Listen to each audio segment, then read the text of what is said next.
Hello welcome. இன்னைக்கு எந்த படம் ரிவ்யூ பார்க்க போறோம்னா, பரம் சுந்தரி. சித்தார்த் வந்துட்டு பணக்கார வீட்டு புள்ள. ஆனா, அவனுக்கு ஒரு பிசினஸ் பண்ணணுன்ட்டு ஆசை இருக்கும். ஆனா, அவர் பண்ற பிசினஸ் எல்லாம் லாஸ்ல தான் போகும். கடைசியா அவர் பிசினஸ் பண்றாரு. அது வந்துட்டு சோல்மேட் ஆப்ன்ட்டு ஒரு இது பண்றாரு. அந்த பிளான் ஒர்க் அவுட் ஆச்சுன்னா, பெரிய பிசினஸ்க்கு அவங்க அப்பா பணம் தரேன்னு சொல்லியிருக்கிறாரு. அந்த சோல்மேட் ஆப் யூஸ் பண்ணி அவரோட சோல்மேட் யாருன்னு பார்க்குறாரு. அவரோட சோல்மேட் வந்துட்டு ஜான்வி கபூர் கேரளாவில் இருக்கிறாரு. அங்கே வந்து ட்ராவல் பண்ணின்னா அவங்க ஃப்ரெண்டு கூட போகிறாரு. அந்த சோல்மேட்டை லவ் பண்ணுறதா இல்லையான்னு படத்தோட கதை. ஸ்டோரி பார்த்தீங்கன்னா பழைய ஸ்டோரி தான். ஹீரோயின் பர்ஃபார்மன்ஸ் பார்த்தீங்கன்னா ஒரு ஓகேயான பர்ஃபார்மன்ஸ் தான். ஷாருக் கான் நடிச்ச சென்னை எக்ஸ்பிரஸ் மாதிரி தான் இருந்துச்சு இந்த ஸ்டோரி. ஈஸியாக ப்ரெடிக்ட் பண்ணலாம். சில சீன்ஸ் எல்லாம் லாஜிக்கஸாக இருந்துச்சு. எப்படின்னா ஒரு போட் ரேஸ் கற்றுக்குன்னு அவரை வின் பண்ண வச்சிருவாருன்ட்டு காமிப்பாங்க. இது கிளைமேக்ஸில் நடக்கும். சில இடத்துலலாம் கேரளா கல்ச்சர் எல்லாம் டேமேஜ் பண்ணி வச்சுருக்காங்க.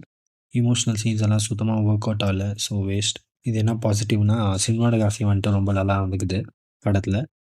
அதே மாதிரி மியூசிக்கும் ஓகே தான். பாட்டு கூட ஓகே.